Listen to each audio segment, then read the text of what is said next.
There is a strange discomfort that some people feel when things are going well. Nothing is wrong. No conflict, no chaos, no crisis. And yet, you feel tense. Part 37 is about why you don't trust happiness, why peace feels suspicious instead of safe. For some people, calm doesn't feel relaxing.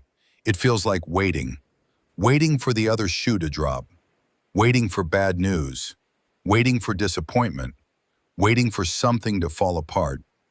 You've learned that good moments are temporary, so instead of enjoying them, you brace.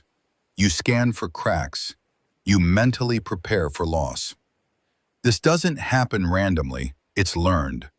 If you grew up in an environment where stability was unpredictable, where good days were followed by explosive ones, where affection was inconsistent, where safety shifted without warning, your nervous system adapted.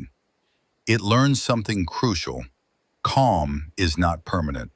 So now, when life is peaceful, your body doesn't relax. It becomes alert. Because historically, calm was often followed by chaos. Part 37 goes deeper.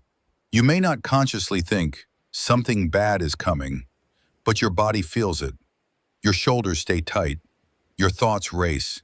You overanalyze small details. Even in moments of happiness, you don't fully celebrate success. You don't fully relax in love. You don't fully enjoy progress because part of you believes it won't last. This belief is often rooted in unpredictability. If someone important in your life shifted moods quickly, withdrew love suddenly, or created instability without warning, your system learned to anticipate change. Happiness became fragile. So now, instead of sinking into joy, you hover above it, detached. Part 37 uncovers something painful. If good moments were often followed by criticism, conflict, or loss, your brain built an association. Joy leads to pain, so it reduces joy to reduce future pain. You may even sabotage things unconsciously. You pick small fights when things feel too calm. You withdraw when intimacy deepens. You downplay achievements. You expect failure even when things are going well. Not because you want chaos, but because chaos feels familiar, and familiarity feels safer than unpredictability. Part 37 goes deeper still. Some people don't trust happiness because they don't trust themselves to keep it. They think, if I relax, I'll lose it.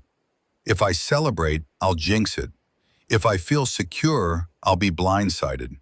So they stay guarded. They never fully settle. They live in pre-loss, grieving things before they happen. Embracing blocks joy. Part 37 reveals another layer. If you've experienced betrayal or sudden loss, your nervous system may equate vulnerability with danger. Happiness requires vulnerability. To enjoy love, you must risk losing it. To enjoy success, you must risk failure. To enjoy stability, you must risk change. And if your past taught you that loss was catastrophic, your system refuses to relax. Better to expect the worst. Better to be prepared. Better to never fully feel. But here's the paradox. When you don't trust happiness, you limit your capacity to experience it. You remain halfway in, half hopeful, half skeptical, half open, half guarded. You become comfortable in almost relaxed, almost secure, almost joyful, because full joy feels dangerous. Part 37 reaches something deeper.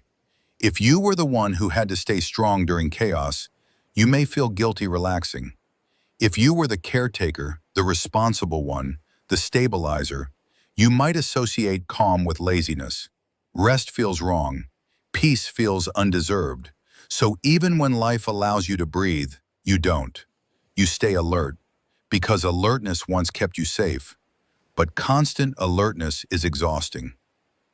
Part 37 uncovers something important. Not trusting happiness is a trauma-adapted strategy.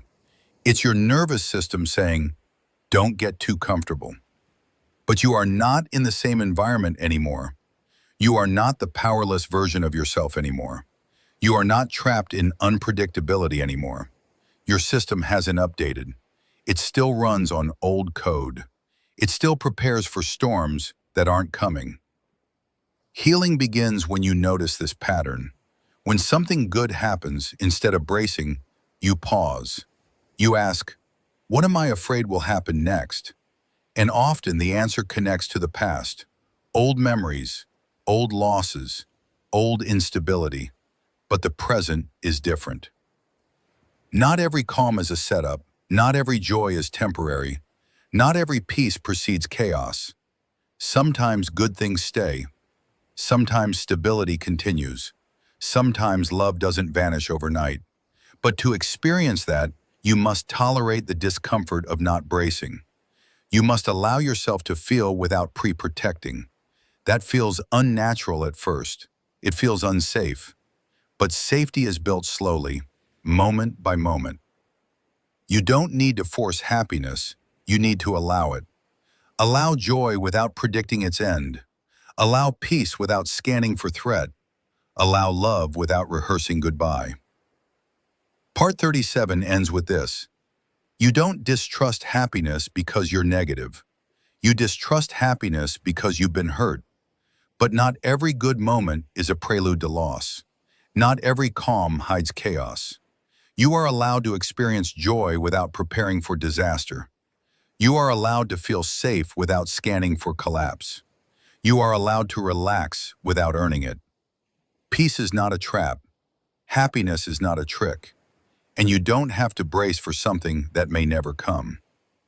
Sometimes calm is just calm, and you are safe enough to stay in it.